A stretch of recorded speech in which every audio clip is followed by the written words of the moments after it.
ಎಲ್ಲರಿಗೂ ನಮಸ್ಕಾರ. ನಾನು ನಿಮ್ಮ ಡಾಕ್ಟರ್ BK ರಾಮ್ ಪ್ರವೀಣ್. ಜನತಾ ಆಯುರ್ವೇದ ಹಾಸನ. ಓಂ ನಮಾಮಿ ಧನ್ವಂತರಿ ಮಾದಿದೇವಂ ಸುರಾಸುರೈರ್ವಂದಿತ ಪಾದಪದ್ಮಂ ಲೋಕೆ ಜರಾರುಗ್ಭಯ ಮೃತ್ಯುನಾಶಂ ಧಾತಾರಮೇಶಂ ವಿವಿಧೌಷಧೀನ ಧನ್ವಂತರಿ ರಮಾನಾಥಂ ಸರ್ವರೋಗ ನಿವಾರಕಂ ಆಯುರ್ವೇದ ಪ್ರವರ್ತಾರಂ ವಂದೇ ಪೀಯೂಷದಾಯಕಂ.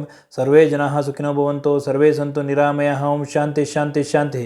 ವೀಕ್ಷಕರೇ, ಆಹಾರ ಪ್ರತಿಯೊಬ್ಬರಿಗೂ ಅತಿ ಅಗತ್ಯವಾಗಿ ಬೇಕಾಗಿರ್ತಕ್ಕಂತಹ ಆಹಾರ ನಮಗೆ ಆರೋಗ್ಯವನ್ನು ನೀಡ್ತದೆ. ಅದೇ ರೀತಿ ಆಹಾರದಿಂದನೇ ಅನಾರೋಗ್ಯನೂ ಆಗ್ತದೆ. ನಾವು ಕೇವಲ ರುಚಿ ಒಂದು ಮನಸ್ಸಿನಲ್ಲಿ ಇಟ್ಕೊಂಡು ಮನಸೋ ಇಚ್ಛೆ ಆಹಾರ ಸೇವನೆ ಮಾಡ್ತು ಅಂದರೆ ಅದೇ ಅನಾರೋಗ್ಯಕ್ಕೆ ಕಾರಣ ಆಗ್ತದೆ. ಆದ್ದರಿಂದ ಇವತ್ತಿನ ಒಂದು ಸಂಚಿಕೆಯ ಒಂದು ವಿಷಯ ಆಹಾರದಿಂದ ಆರೋಗ್ಯ, ಆಹಾರದಿಂದ ಅನಾರೋಗ್ಯ. ನೀವು ಆರೋಗ್ಯದಿಂದ ಚೆನ್ನಾಗಿ ಲವಲವಿಕೆಯಿಂದ ಇರಬೇಕು ಅಂತಂದರೆ ಆಹಾರ ಯಾವ ರೀತಿ ಸೇವನೆ ಮಾಡಬೇಕು ಅನ್ನೋದು ತುಂಬಾ ಪ್ರಮುಖ ಪಾತ್ರ ವಹಿಸ್ತದೆ. ಇದನ್ನೇ ನಮ್ಮ ಆಚಾರ್ಯ ಋಷಿಮುನಿಗಳು ಆಯುರ್ವೇದದಲ್ಲಿ ಸಾವಿರಾರು ವರ್ಷಗಳ ಹಿಂದೆ ಆಹಾರದ ಬಗ್ಗೆ ಸವಿವರವಾದ ಒಂದು ವಿವರಣೆಯನ್ನು ನೀಡಿದ್ದಾರೆ. ಅದರ ಜೊತೆಗೆ ವಿರುದ್ಧ ಆಹಾರದ ಬಗ್ಗೆನೂ ವಿವರಣೆಯನ್ನು ನೀಡಿದ್ದಾರೆ. 18 ರೀತಿಯ ವಿರುದ್ಧ ಆಹಾರಗಳಿದೆ. ಈ ರೀತಿ ನಾವು ವಿರುದ್ಧ ಆಹಾರ ರೀತಿಯಲ್ಲಿ ನಾವು ಆಹಾರ ಸೇವನೆ ಮಾಡ್ತು ಅಂದರೆ ದೇಹದಲ್ಲಿ ಹಲವಾರು ರೀತಿಯ ತೊಂದರೆಗಳು, ಅನಾರೋಗ್ಯಗಳು ಆಗ್ತದೆ. ಆದ್ದರಿಂದ ಇವತ್ತಿನ ಒಂದು ಸಂಚಿಕೆಯಲ್ಲಿ ಆಹಾರ ಯಾವ ರೀತಿ ಇರಬೇಕು, ಯಾವ ರೀತಿ ಸೇವನೆ ಮಾಡಬೇಕು, ಈ ಎಲ್ಲ ವಿಷಯವನ್ನು ಸಂಕ್ಷಿಪ್ತವಾಗಿ ತಮಗೆ ತಿಳಿಸ್ಕೊಡ್ತೀನಿ. ನಾವು ಆಹಾರ ಸೇವನೆ ಮಾಡೋದು ಕೇವಲ ರುಚಿಗೋಸ್ಕರ ಅಲ್ಲ. ರುಚಿಯ ಜೊತೆಗೆ ನಮ್ಮ ಆರೋಗ್ಯವನ್ನು ನಾವು ಮನಸ್ಸಿನಲ್ಲಿ ಇಟ್ಕೊಂಡು ಆಹಾರ ಸೇವನೆ ಮಾಡಬೇಕಾಗ್ತದೆ. ಯಾವಾಗ ಇದರಲ್ಲಿ ವ್ಯತ್ಯಾಸ ಆಗ್ತದೋ ಆವಾಗ ನಮ್ಮ ಅನಾರೋಗ್ಯಕ್ಕೆ ನಾವು ತುತ್ತಾಗ್ತೀವಿ.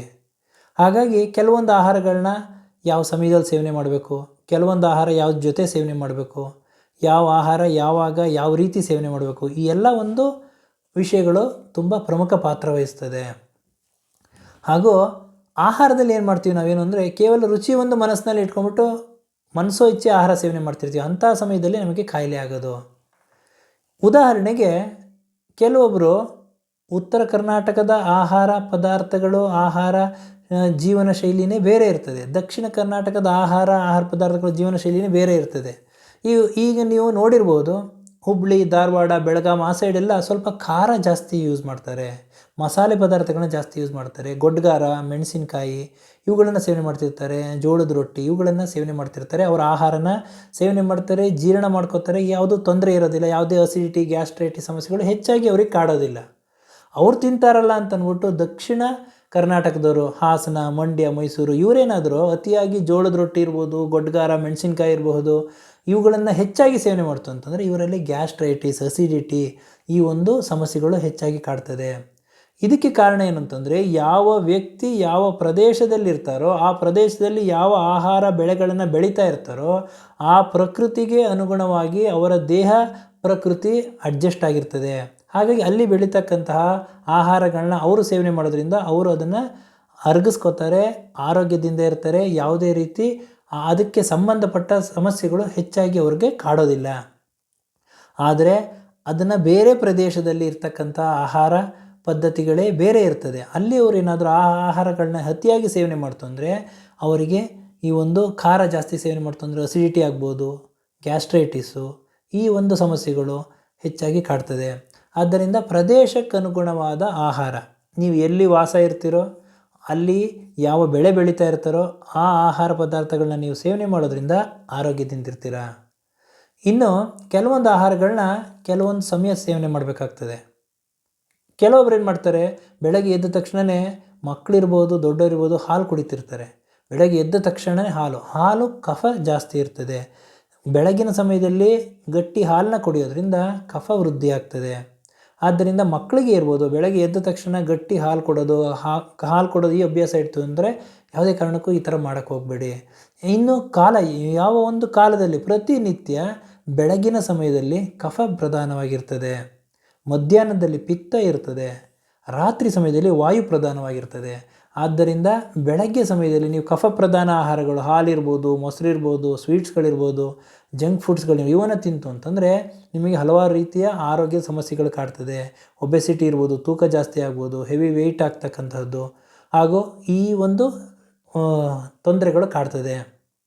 ಇನ್ನು ಕೆಲವೊಬ್ಬರು ರಾತ್ರಿ ಸಮಯದಲ್ಲಿ ಏನು ಮಾಡ್ತಾರೆ ಅಂತಂದರೆ ಕಾಳು ಬೇಳೆಗಳು ಹಾಗೂ ಆಲೂಗೆಡ್ಡೆ, ಗೆಣಸು ಇವುಗಳ ಪದಾರ್ಥಗಳನ್ನ ಹೆಚ್ಚಾಗಿ ಸೇವನೆ ಮಾಡ್ತಾರೆ. ಇವು ವಾಯು ಪ್ರಧಾನ ಆಗಿರೋದ್ರಿಂದ, ರಾತ್ರಿ ವಾಯು ಪ್ರಧಾನ ಆಗಿರೋದ್ರಿಂದ ತತ್ಸಂಬಂಧಿ ಕಾಯಿಲೆಗಳು, ಜಾಯಿಂಟ್ಸ್ ಪೇಯ್ನ್ ಇರ್ಬೋದು, ಮೈಕೈ ನೋವುಗಳು ಇವುಗಳು ಜಾಸ್ತಿ ಆಗ್ತದೆ. ಇನ್ನು ಮಧ್ಯಾಹ್ನ ಸಮಯದಲ್ಲಿ ಏನು ಮಾಡ್ತಾರೆ ಅಂತಂದರೆ ಅತಿಯಾದ ಮಸಾಲೆ ಪದಾರ್ಥಗಳು, ಖಾರ ಹುಳಿ ಇರ್ತಕ್ಕಂಥದ್ದು ಹೆಚ್ಚಾಗಿ ಸೇವನೆ ಮಾಡಿದ್ರೆ ಪಿತ್ತ ವೃದ್ಧಿ ಆಗ್ತದೆ.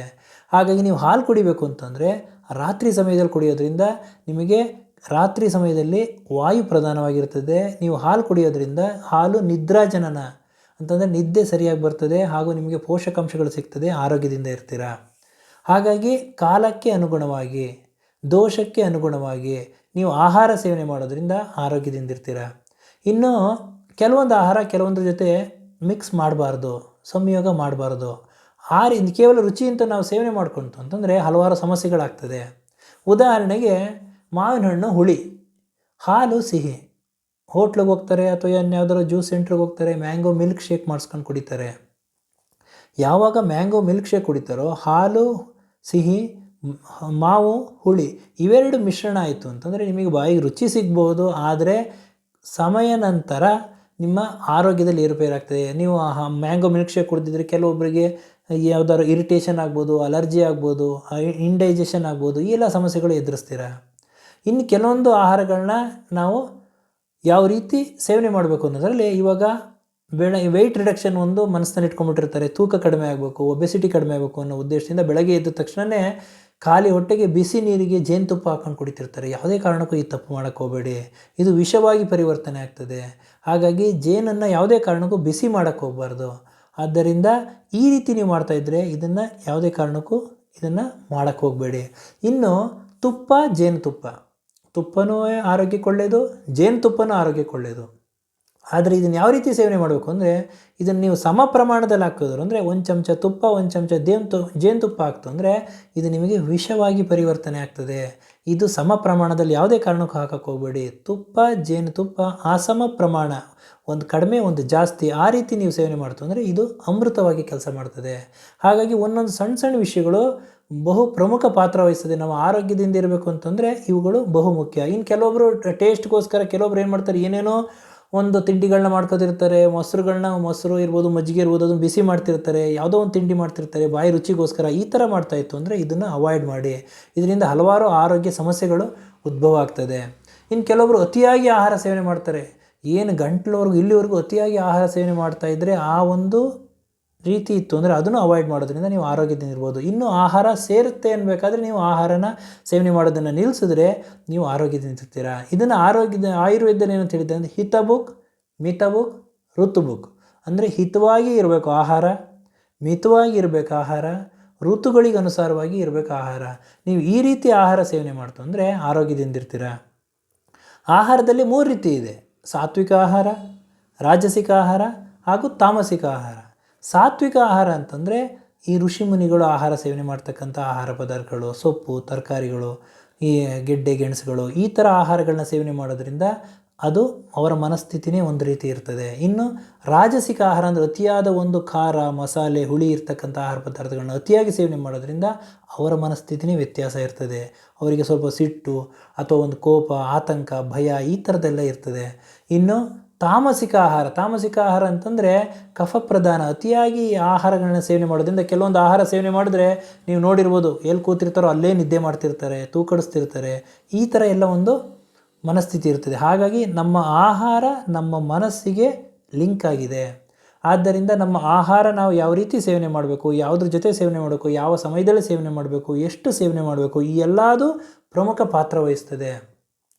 ಯಾವುದೋ ಸಮಯದಲ್ಲಿ ಯಾವುದೋ ಆಹಾರ ಎಷ್ಟೋ ನೀವು ಸೇವನೆ ಮಾಡ್ತು ಅಂದರೆ ಅನಾರೋಗ್ಯಕ್ಕೆ ತುತ್ತಾಗ್ತೀರ. ಇನ್ನು ಆಹಾರ ಸೇವನೆ ಮಾಡಬೇಕಾದ್ರೆ ಕೆಲವೊಬ್ರು ಏನು ಮಾಡ್ತಾರೆ, ಊಟ ಮಾಡಬೇಕಾಗಿರ್ಬೋದು, ತಿಂಡಿ ತಿನ್ನಬೇಕಾಗಿರ್ಬೋದು, ಆಹಾರ ಸೇವನೆ ಮಾಡಬೇಕಾದ್ರೆ ಯಾವುದೋ ಯೋಚನೆಯಲ್ಲಿ, ಟೆನ್ಷನ್ನಲ್ಲಿ, ಒತ್ತಡದಲ್ಲಿ, ಆತಂಕದಲ್ಲಿ, ಭಯದಲ್ಲಿ ಆಹಾರ ಸೇವನೆ ಮಾಡ್ತಿರ್ತಾರೆ. ಇದು ಯಾವುದೇ ಕಾರಣಕ್ಕೂ ಈ ರೀತಿ ಮಾಡೋಕ್ಕೋಗಬೇಡಿ. ಇದು ನಿಮ್ಮ ಜೀರ್ಣಕ್ರಿಯೆಯನ್ನು ವ್ಯತ್ಯಾಸ ಮಾಡ್ತದೆ, ಆರೋಗ್ಯದಲ್ಲಿ ಏರುಪೇರನ್ನು ಮಾಡ್ತದೆ. ಇನ್ನು ಕೆಲವೊಬ್ರು ಏನು ಮಾಡ್ತಾರೆ, ಟಿ ವಿ ನೋಡ್ತಾ ಆಹಾರ ಸೇವನೆ ಮಾಡ್ತಿರ್ತಾರೆ, ಎಡಗೈಲ್ರೆ ಮೊಬೈಲ್ ಇಟ್ಕೊಂಡಿರ್ತಾರೆ, ಆಹಾರ ಸೇವನೆ ಮಾಡ್ತಿರ್ತಾರೆ, ಮೊಬೈಲ್ ನೋಡ್ತಾ ಸೇವನೆ ಮಾಡೋದು, ಯಾವುದೋ ಒಂದು ಜೊತೆ ಫೋನಲ್ಲಿ ಮಾತಾಡ್ತಾ ಆಹಾರ ಸೇವನೆ ಮಾಡೋದು, ಈ ರೀತಿ ಎಲ್ಲ ಮಾಡ್ತಾಯಿತ್ತು ಅಂತಂದರೆ ನಿಮ್ಮ ಜೀರ್ಣಕ್ರಿಯೆ ಸರಿಯಾಗಿ ಆಗೋದಿಲ್ಲ. ಆಹಾರದಲ್ಲಿ ಜೀರ್ಣಕ್ರಿಯೆ ಯಾವಾಗ ಸರಿಯಾಗಿ ಆಗೋದಿಲ್ವೋ ಹಲವಾರು ಸಮಸ್ಯೆಗಳನ್ನ ನೀವು ಎದುರಿಸಬೇಕಾಗ್ತದೆ. ಆದ್ದರಿಂದ ಆಹಾರ ಸೇವನೆ ಅನ್ನೋದು ಒಂದು ಶಿಸ್ತುಬದ್ಧ ಕ್ರಮ. ನೀವು ಯಾವ ರೀತಿ ಆಹಾರ ಸೇವನೆ ಮಾಡ್ತೀರಾ, ಯಾವುದ್ರ ಜೊತೆ ಆಹಾರ ಸೇವನೆ ಮಾಡ್ತೀರಾ. ನೀವು ಆಹಾರ ಸೇವನೆ ಮಾಡಬೇಕಾದ್ರೆ ಒಂದೇ ಮನಸ್ಸಿನಲ್ಲಿ ಆಹಾರ ಸೇವನೆ ಮಾಡಬೇಕು. ಆ ರೀತಿ ನೀವು ಆಹಾರ ಸೇವನೆ ಮಾಡೋದ್ರಿಂದ ನೀವು ಆರೋಗ್ಯದಿಂದ ಇರ್ತೀರ. ಆದ್ದರಿಂದ ಆಹಾರದಿಂದ ಆರೋಗ್ಯ, ಆಹಾರದಿಂದ ಅನಾರೋಗ್ಯ. ಆದ್ದರಿಂದ ಇವತ್ತಿನ ಈ ಒಂದು ಸಂಚಿಕೆಯಲ್ಲಿ ಆಹಾರದ ಮಹತ್ವ ಏನು, ಯಾವ ಆಹಾರನ ಯಾವಾಗ ಸೇವನೆ ಮಾಡಬೇಕು, ಯಾವ ಸಮಯದಲ್ಲಿ ಯಾವ ದೋಷ ಹೆಚ್ಚಾಗಿರ್ತದೆ, ಯಾವ ಸಮಯದಲ್ಲಿ ಯಾವ ಆಹಾರ ಸೇವನೆ ಮಾಡಬೇಕು, ಈ ಎಲ್ಲ ವಿಷಯಗಳನ್ನು ತಮಗೆ ತಿಳಿಸ್ಕೊಟ್ಟಿದ್ದೀನಿ. ನನ್ನ ಈ ವಿಡಿಯೋ ತಮಗೆ ಇಷ್ಟವಾಗಿದ್ದಲ್ಲಿ ಲೈಕ್ ಮಾಡಿ, ಶೇರ್ ಮಾಡಿ ಹಾಗೂ ನನ್ನ ಎಲ್ಲ ಮುಂದಿನ ವಿಡಿಯೋಗಳಿಗಾಗಿ ಸಬ್ಸ್ಕ್ರೈಬ್ ಮಾಡಿ. ಧನ್ಯವಾದ.